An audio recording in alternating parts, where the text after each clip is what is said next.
Good evening. Welcome, everyone. I love seeing this crowd. Thank you so much for coming out. I just want to thank you so much for coming tonight, and so excited to, as you all know, this is the first in a series of talks about the historic neighborhood of San Juan Hill. And just raising that this whole series of talks is part of a larger project called Legacies of San Juan Hill, which is dedicated to exploring the history and the communities and the cultural legacy of the neighborhood that was here in and around the area where Lincoln Center is today. There's more you can learn about that initiative at lincolncenter.org/San Juan Hill, and we have signage about that just outside the front door, and I hope you will explore further. And just noting that tonight we have a fantastic lineup of panelists for a discussion focused on the Black community in the early days of the neighborhood, the early 1900s. And without further ado, I would love to welcome them to the stage. So I will step over to the side, and then feel free to come up as I introduce you. So first, I'm glad to welcome the department chair and professor of history at Albion College, Marcy Sachs.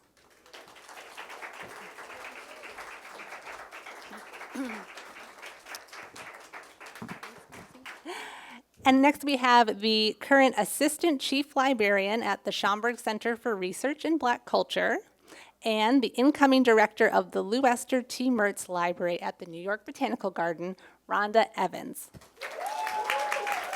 Yay, Rhonda.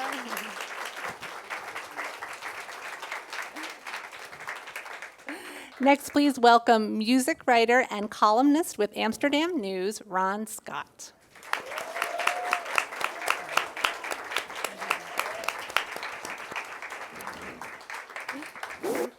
And our wonderful moderator for the evening, Associate Provost for Community Engagement at the City College of New York and author of Diasporic Blackness, The Life and Times of Arturo Alfonso Schomburg, Dr. Vanessa K. Valdez.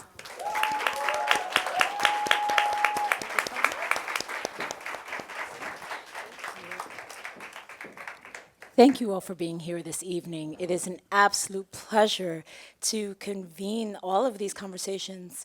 I'd like to see familiar faces. Thank you, representatives from the Schomburg Center for Research in Black Culture. Always nice to hear y'all.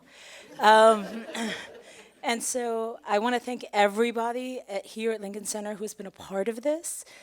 Anna, Rebecca, Conrad, all of the sound team. Thank you so much, Robert, who was treating us very nicely prior to this. So I want to start with Marcy. Could you set the scene for us as you have written the book about Black New York from which a lot of the research is based? What is this sacred ground that we are now sitting on? What did it look like? Who was here? How did they get here? Is this working? No, up. Now is it working? Yes. All right, excellent. It's wonderful to be here. Thank you all. I'll start by saying, for those who don't know, that the Black population of New York is as old as the European population of New York. Black people have been here since the very, very earliest days of European settlement. Something to think about when we think about San Juan Hill and where we are sitting right now is that before San Juan Hill became a neighborhood that was a predominantly Black neighborhood, Black people were dispersed throughout Manhattan. Wherever others were living, Black people were living. They were not in entirely segregated places. That changes over time so that by early in the 20th century, they are increasingly in segregated spaces, including San Juan Hill. So in the 1870s, 1880s, you would find Black people down in Greenwich Village. There was a particular cluster that was sometimes referred to as Little Italy. There was another concentration of Black people in an area known as the Tenderloin in the 30s. The reason the Black population is moving uptown is a lot because they are being pushed out. Over time, as immigration is increasing from Europe, as resentment against Black people in the city is on the rise for a range of reasons I can talk about if people ask, there is increasing conflict and pressure from white reformers and from white police officers harassing Black people out of neighborhoods. And so they are pushing inexorably uptown. And they wind up concentrating by around 1900 right here in San Juan Hill. that is bounded approximately by 60th Street up to 66th, from Central Park pretty much to the river. Once they're here, they're in an incredibly congested neighborhood because there are fewer and fewer spaces in Manhattan where they are welcome to live. And San Juan Hill becomes, by about 1905, the most congested neighborhood in the entire city. So that's a basic framework. Yeah, thank you for that. Both of you, Ronza and Ron, you've written about daily life, right? So, i.e., what men and women and human beings and children, how they lived, the rise of professional organizations, the rise of a newspaper that continues to be very, very famous, musicians, that would be the Amsterdam News. The rise of just all of these peoples together. Arturo Schomburg, when he comes from Puerto Rico, one of the first places he lives in the 1890s is San Juan Hill. Right, and so Schomburg is here as well, and so that speaks to, again, I think there's a perception of a homogeneity when it comes to a black population, right? But in fact, you had Afro-Caribbeans from all of the Caribbean, right? Spanish-speaking, English-speaking. You had the Great Migration, of course, right? So all of these things. Could you both speak, beginning with Ronza, could you speak a little bit about the role of women in San Juan Hill? Yeah, thank you. So I wrote specifically about the Stillman Settlement. And just kind of put that in context, this is around 1900. And so settlement houses kind of took the place of social services before there were what we kind of know of as government-provided services. So one of the most well-known ones is Henry Street Settlement, which is still around today. And so Lillian Wald, who was the founder of the Henry Street Settlement, was very progressive for her time. The first NAACP meeting was in her dining room, and so she said, I'm going to hire some black nurses. So the first person she hired was Elizabeth Tyler.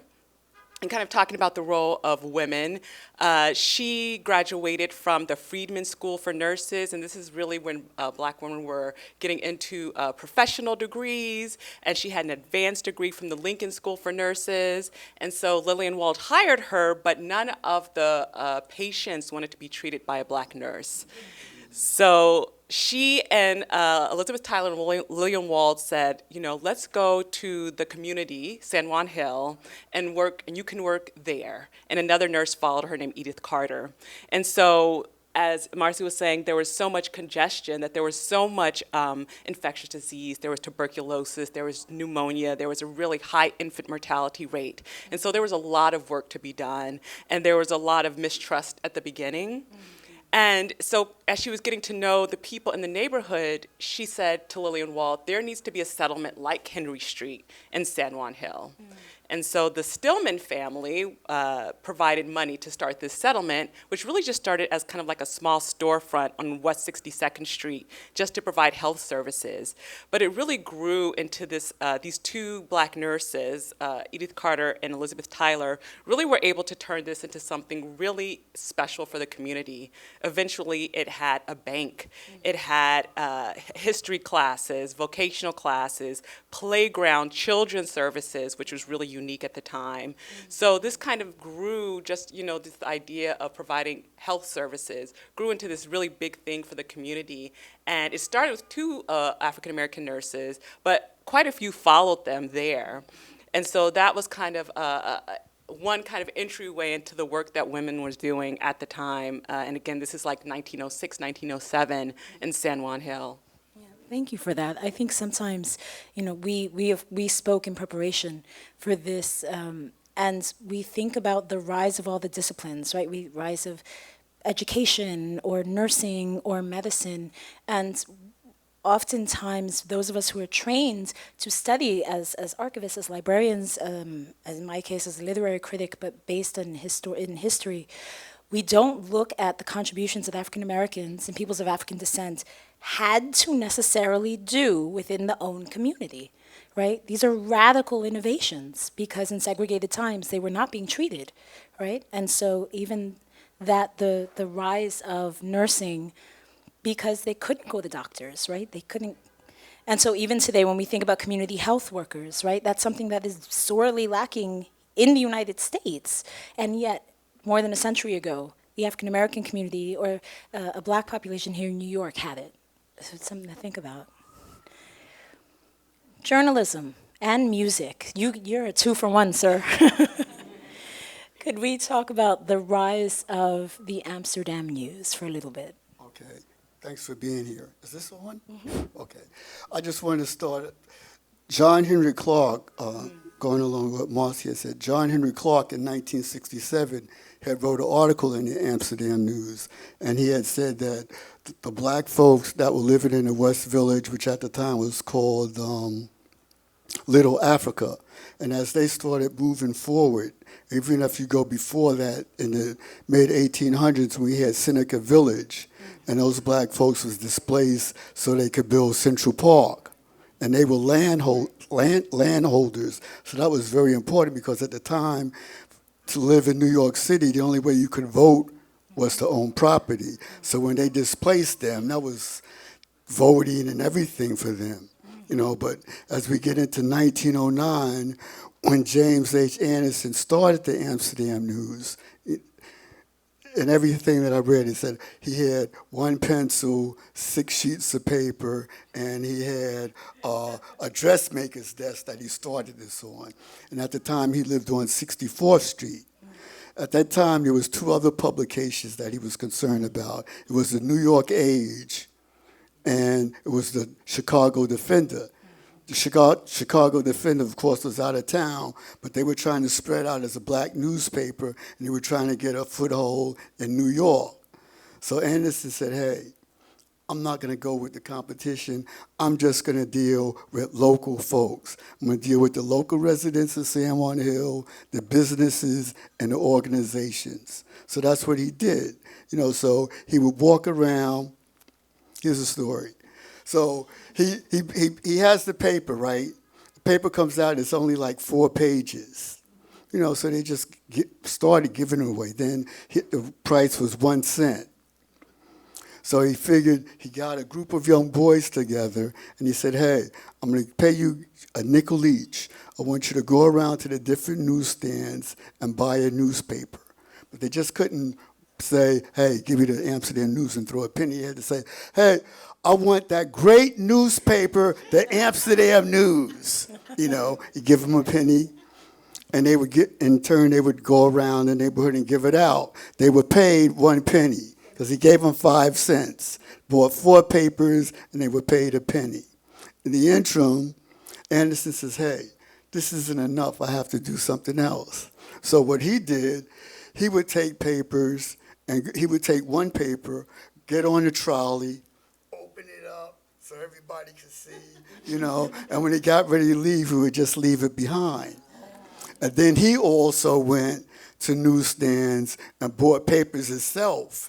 And he would walk around the neighborhood because in the neighborhood there was a striving black community, and it was a working class situation. So people were working, there were shopkeepers, there were porters, there were dressmakers. So he would just walk around the neighborhood and give the paper out. But at the same time he lived here, Schomburg also lived here on 64th Street, and W.E. Du Bois also lived here too. So, and also a young James P. Johnson, pianist. So it was quite possible that in his working and walking around, he gave them papers. But it's also more possible that he actually knew them and was friends with them. I just want to, if I can, take on that, to give a picture of what life is like on the ground in, say, 1900, 1905, because you have all of that in this very congested place, but what it means is you've got an incredibly rich and growing and thriving artistic community. You have everyday people. So you have women who are working as domestic workers, which is really challenging. Much of what I found most striking in the research I did on this is thinking about how women are raising their children when they are literally not at home. And so who's around to send your children to school, to make sure they're going to school? And part of what makes the New York Black population, unique in the moment and around 1900, is that many of them are newcomers. More than half of the population in 1900 is a newcomer to the city, either from the Caribbean or from the South. And so they don't have kin, they don't have those networks. And so they're leaning on each other and thinking about these women who are coming together for the settlement house, for the nursings, the nurses coming together in service of the community.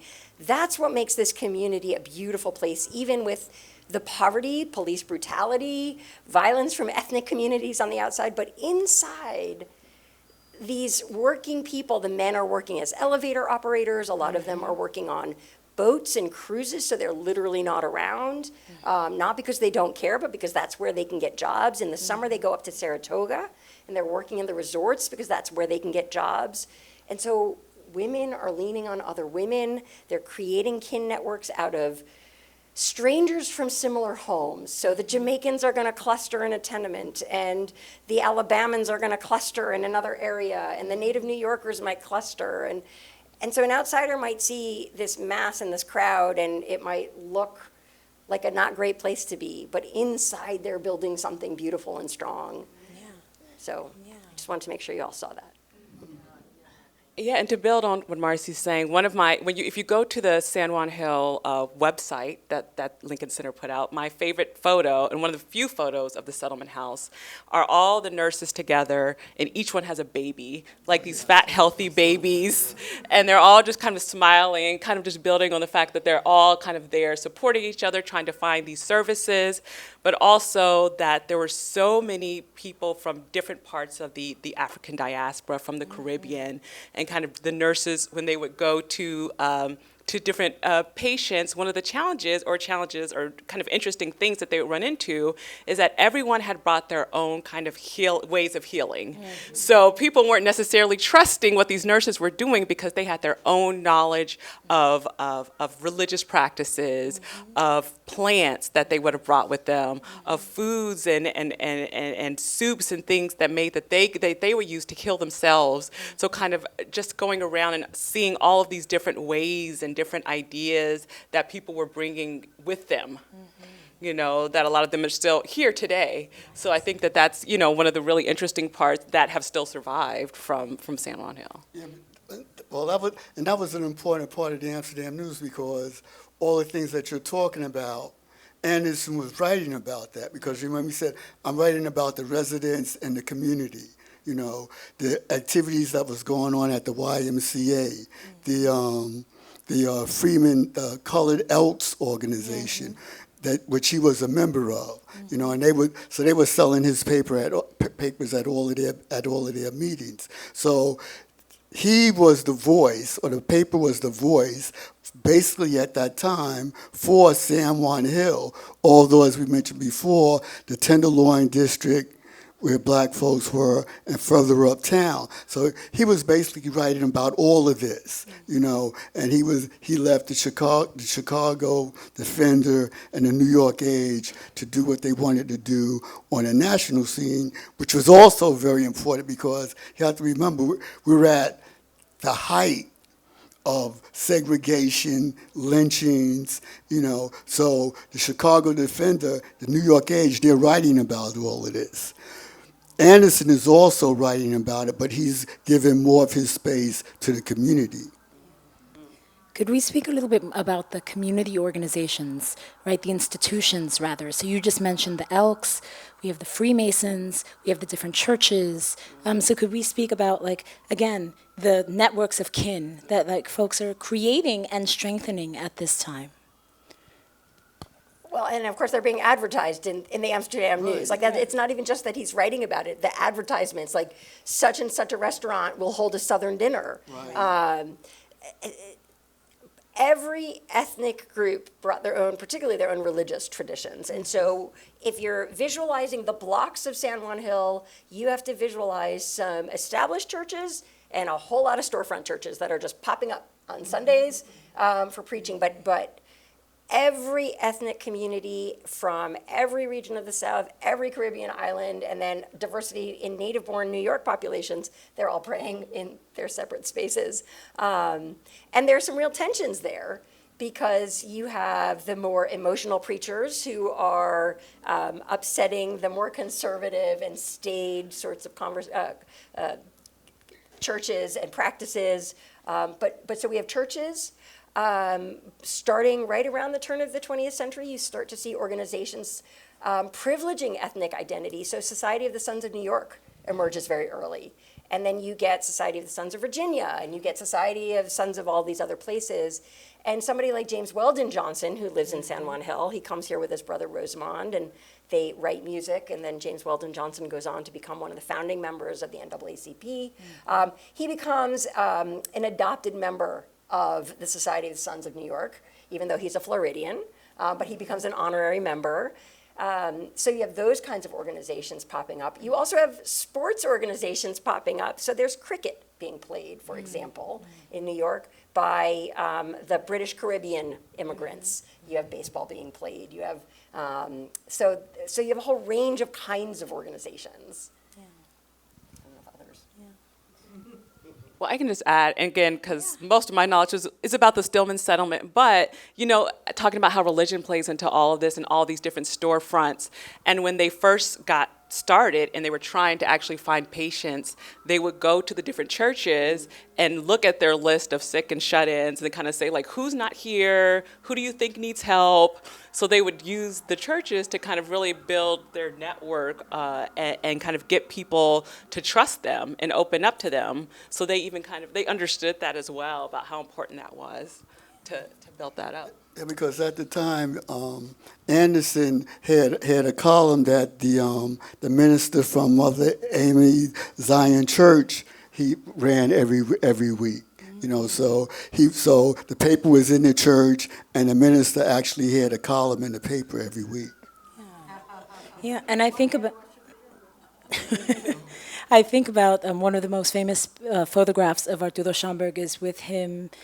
He is surrounded by his brothers, his fellow Masons, right? And they're outside of the Mother AME Church, right? And so the idea of, again, these fraternal organizations, right, that held these men together, right? Particularly at a time when, they were educating each other, right? Black history. Arturo Schomburg is given a lot of credit for, at least in New York City, is being really the recoverer of history. But he is part of networks, right? Like whole networks. And so, this is the race man, race woman era, right? Where to be a credit to one's race, right? And that anyone could be. Could we talk a little bit about what that, what it meant to be race man and race woman, and, and also Du Bois's conception of the talented tenth? That's open to y'all.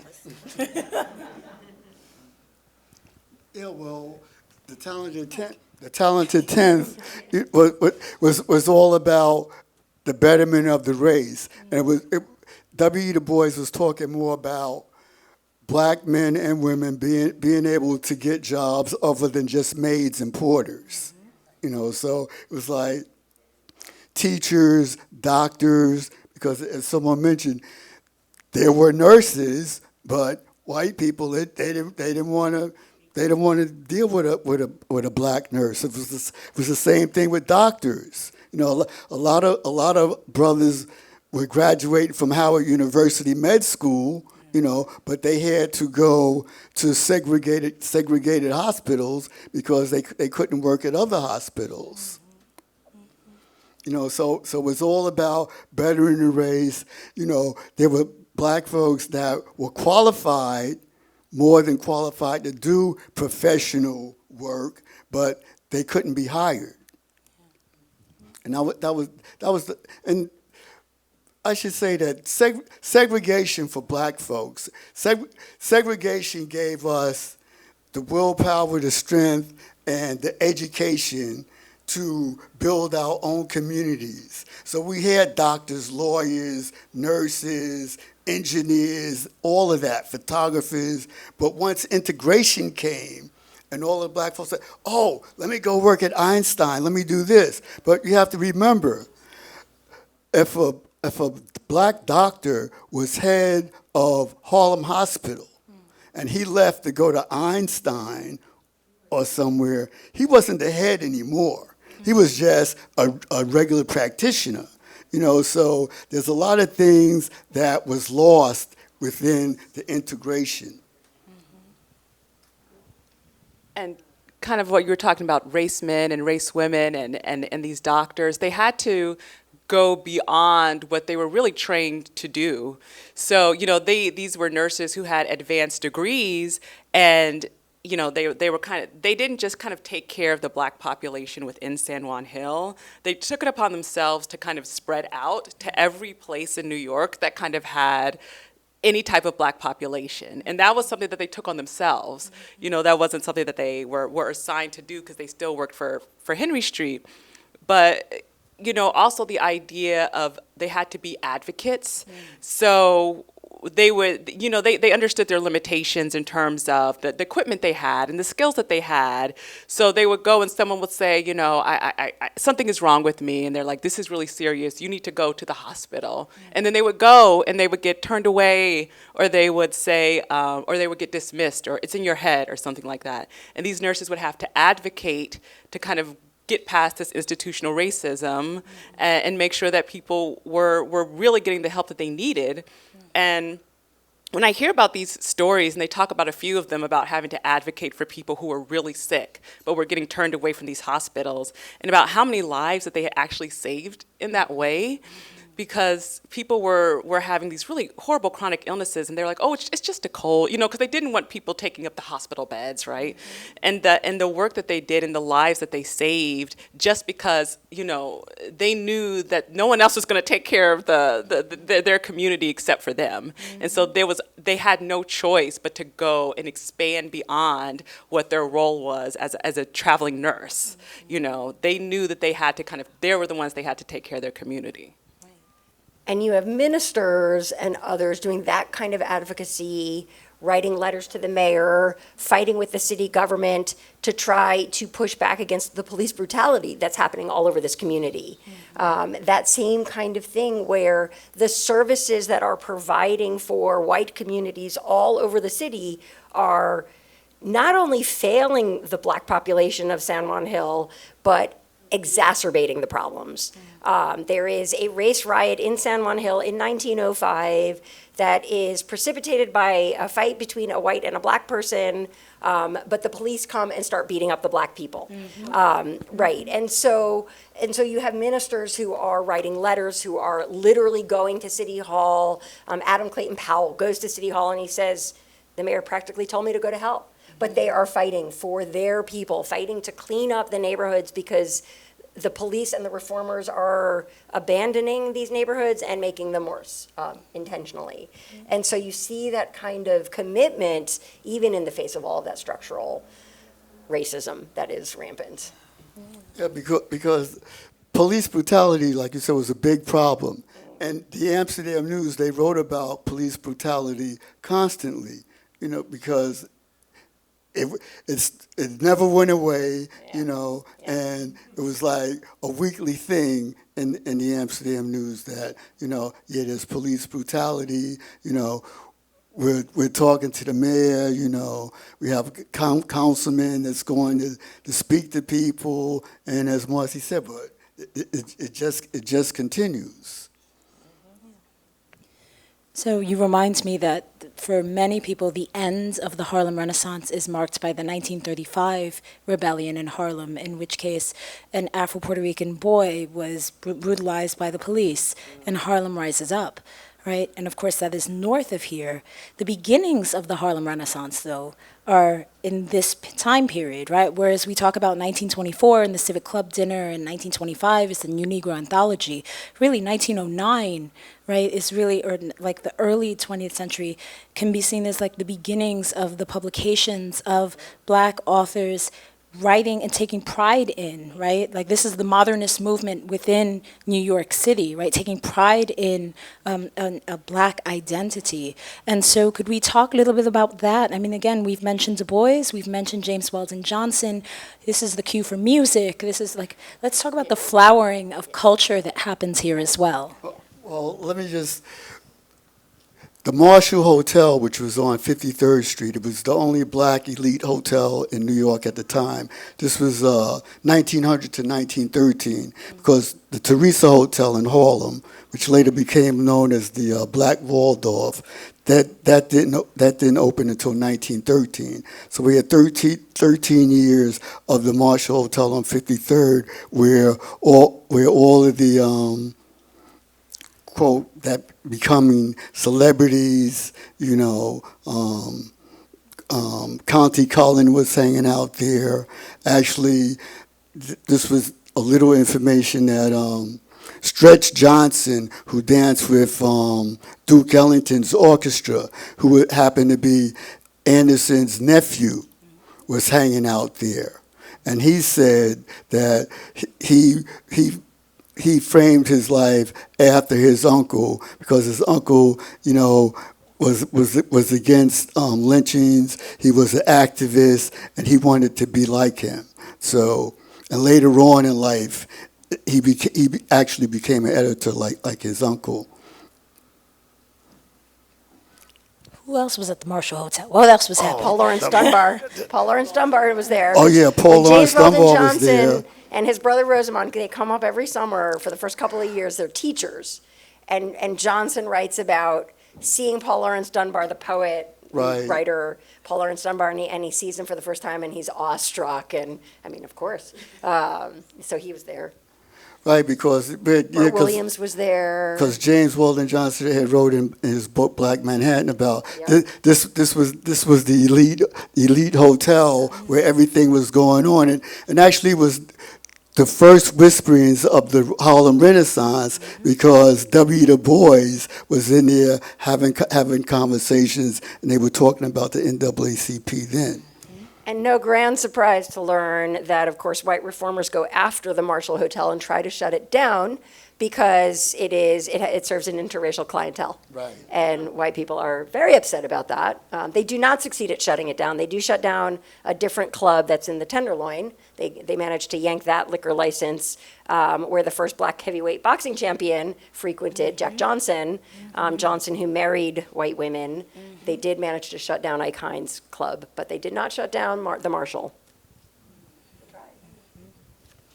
I think it's deeply important, because I think that, again, when people think about Jim Crow United States, they, again, often think of the South, right? And they do not think about New York City, or they don't think about the North. But, again, we know, right? Like when we're talking about, European immigration, ethnic identity, whole professions that are being run by those identities, right? So, whether it's, the policemen, we know the firemen, like those are like Irish immigrants, right? And their sons in particular. And, going back to like the race riots of 1863 in this city, right? Like those tensions are happening. And of course you have writers and artists and musicians integrating this, right, as well. So 1921, Shuffle Along, happens on Broadway. Could you talk? Williams, U.B. Blake.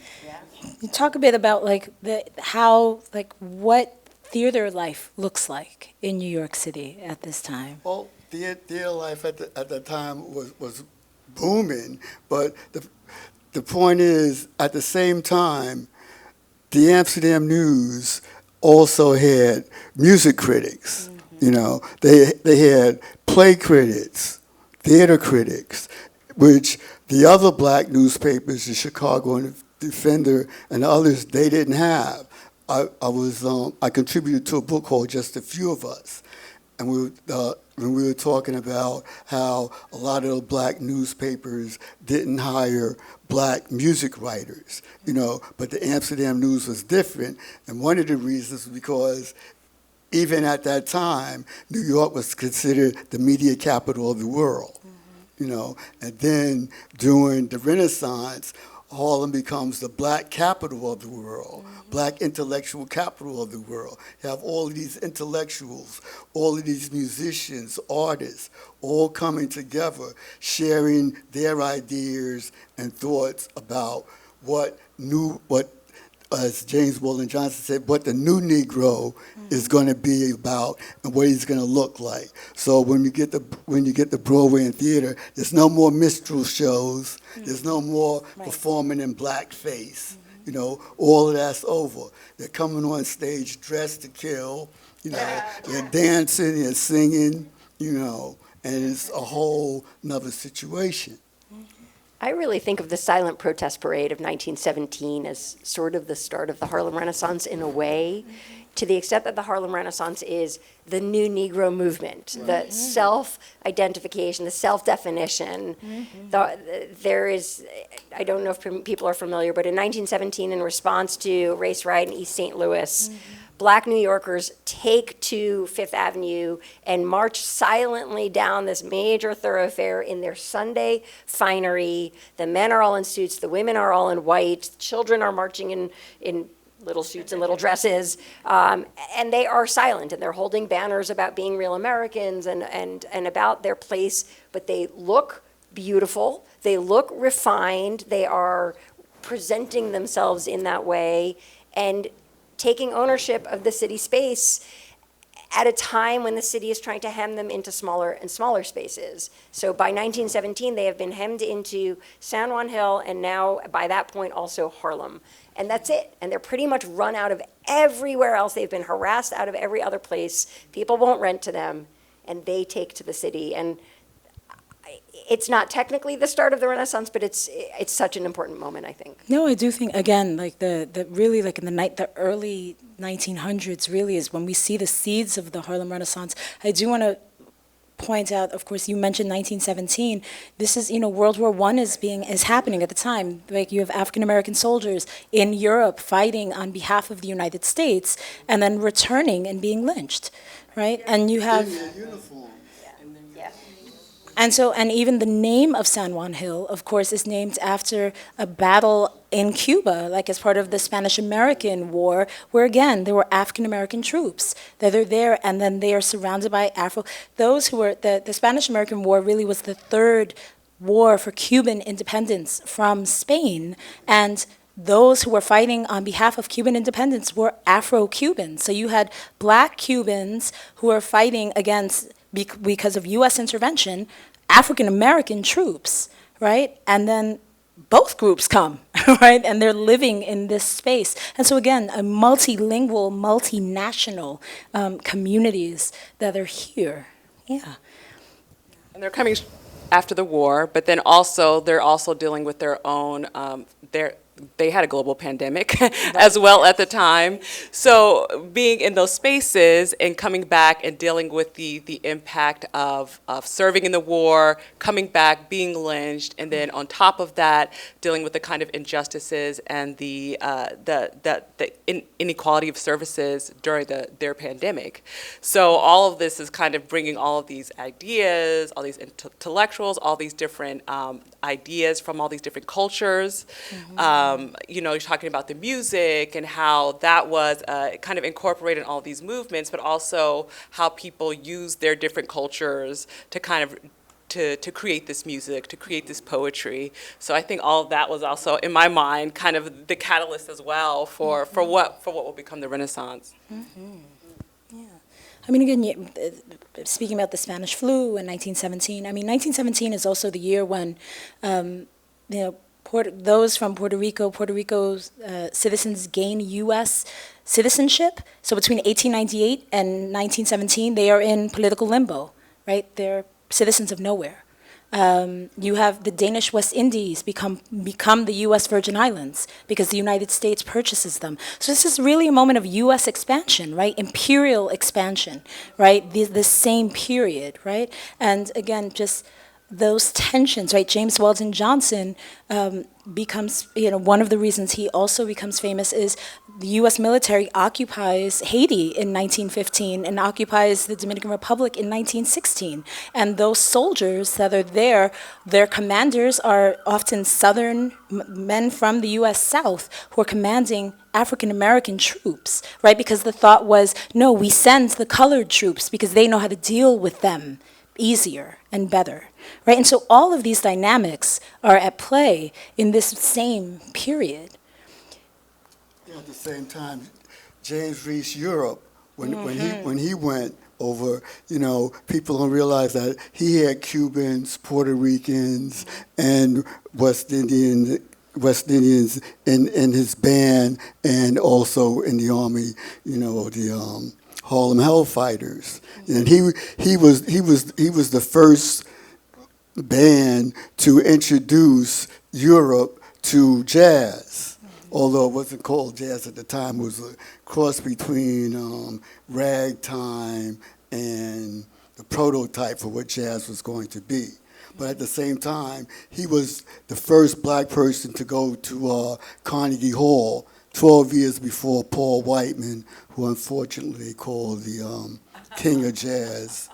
But then Amiri Baraka said that if Elvis Presley's the king of rock, then James Brown must be God. So that's, so he was the first black person, and he wasn't so much that he was performing jazz. He was number one, he was performing his own compositions. And he was even asked, he was like, well, how come you don't play any of the European tunes or you don't play any of the other stuff? And he said, my people have composed much too much music for me to play someone else's music. So he only played his compositions and the compositions from his orchestra. And when you go back and talk about the Talented Ten in Harlem, when they were doing all of the in Harlem they were doing rent parties, and that's where you hear the other folks playing, and James Europe, he mostly played downtown because he refused to play ragtime or dance music. Although he is famous for the foxtrot, but that was kind of laid back, So he was downtown doing that, and that's how he gained his reputation. But his point was he wanted black music to be seen more than just oogie boogie and dancing. He wanted to be seen as an intellectual, but at the same time as something that folks with money could also appreciate and just sit back and listen to without dancing. You're speaking, I think you also referenced, there are tensions, of course, within the black community, particularly with regards to class, right? And so the idea of like jazz, the blues, right? Who's playing this music? What's the subject matter, right? And why are we talking about these things in so-called polite company, right? And so this is also the rise of technology. This is the rise of radio. This is the rise of the record players, right? And so, Josephine Baker and, Bessie Smith and all, these are the sounds of the U.S. South that are being played and exchanged. And is this respectable, right? Respectability politics. You were speaking about like people being in their finest, right? Again, just to demonstrate humanity. Right? To demonstrate I should be treated a certain way, right? The whole thing that treated a certain way, treated with respect, treated with dignity as the humans that we are. Arturo Schomburg's whole thing was we have to recover vindicating evidences, right? To demonstrate that we have a history, not just here in the United States, but every single place peoples of African descent have lived, the European continent, the Americas, African self. We have contributed always, right, to wherever we have been, and they cannot deny us this, right? And as we had talked about previously, it's interesting about the class conversation because they really did have to have these conversations because unlike with the white population, if you were poor, you could live over here, and if you were wealthy, you could live over here. But if you were black, you didn't have that many, you couldn't really separate the way that you could if you were white. So everybody, there may have been a little bit of separation, but everybody had to be together because of the way that it was set up, right? And so people were forced to kind of confront this and to have these conversations. Yeah. And also, like, what's our responsibility to each other, right? And so you have a rise of a health worker, community health worker phenomenon because who else are we? Yeah, we have to take care of each other. We must, because we know they're not going to, right? The dominant society will not. And so what are our responsibilities to each other, right? How do we see the lasting resonances of San Juan Hill into today? Do we? What lessons are there to be learned at all? Or just things, or even what continues to fascinate each of you, right, in your respective fields? I'm looking at all of y'all. Well, I can start. So I got to know San Juan Hill while I was visiting Henry Street, and I saw the picture of all the black nurses with all the babies, and I was just like, who are they? And I kind of want to learn a little bit more about them. And so I think, having this type of discussion is great, but as a librarian, writing that one small kind of blog post about the Stillman Settlement, so many other people have become interested and have taken on that research and have found so many other stories and have come back, and I'm so glad to see that they've shared them with me. But I think that the stories are really just now starting to be told. And I'm hoping that more people will really dig into this history and share more of these stories. So I'm kind of seeing this as, I know Marcy has been doing like this great work for so long, but I hope that other people are going to continue to look deeper into the individual stories and people like the nurses, like the Amsterdam News, of the people in this neighborhood, and to see, the type of effects that we still have now. For example, thinking about the different foods that we still eat here, the different musics that we listen to, right? And the lasting impact of that. So I'm hoping that this is kind of just the beginning and that people are going to continue to be interested and to look into these stories and share them.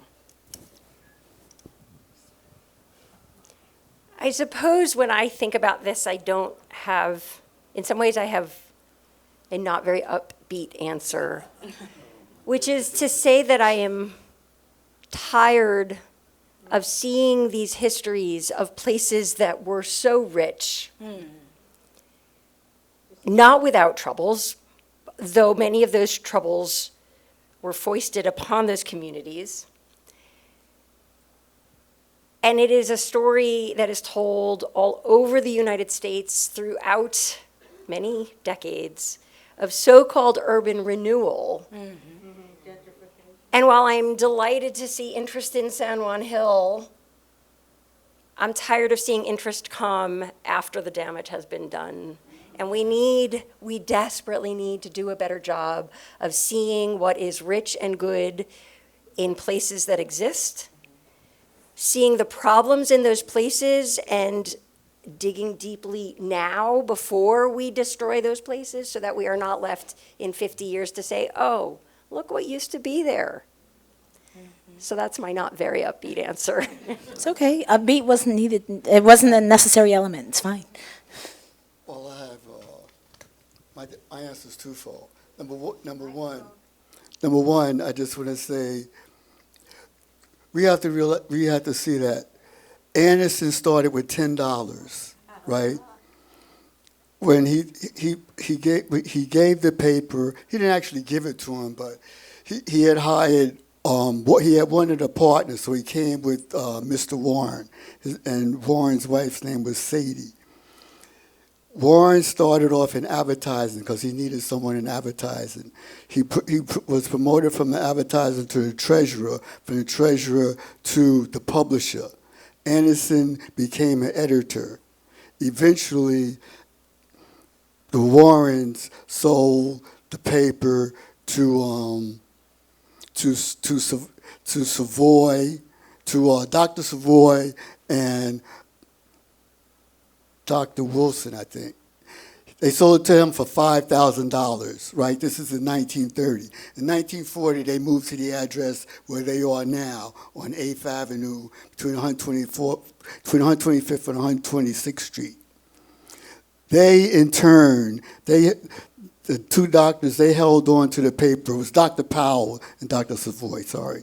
They held on to the paper for 30 years, and they sold it to Percy Sutton and some other businessmen for $2.3 million.